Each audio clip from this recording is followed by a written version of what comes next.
పేరుకు బడా కంపెనీ, ఆ కంపెనీకి రైతే ఆయువు పట్టు. రైతు పండించిన పంట ఇవ్వకపోతే ఆ కంపెనీ దివాలా తీయాల్సిందేనా? ఐటీసీకి సంబంధించిన దళారుల ముసుగులో ఉన్న వెండర్ల చేసే తప్పుల వల్లనే స్థానిక జామాయిలు, సుబాబులు, కర్ర రైతులు నష్టపోతున్నారా? అటు ఆ కంపెనీకి వెండర్లకు మధ్య ఓ భారీ తిమింగలం దోచిన కాడికి మింగుతున్నారా? మెటీరియల్ ముసుగులో ఉందా?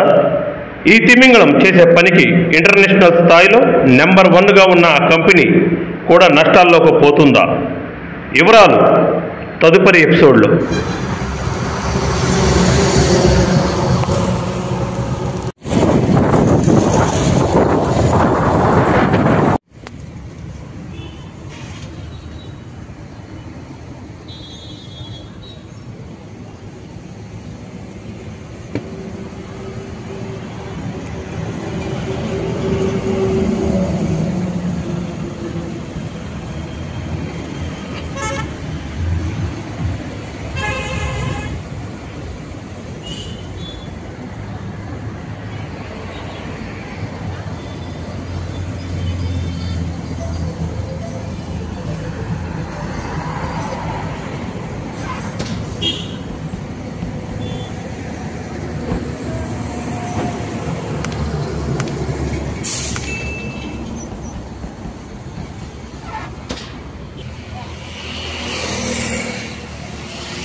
ఇది కాదు జరుగు చెప్తా ఇది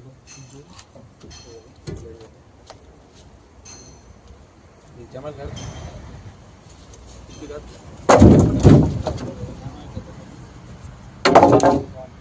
ఇది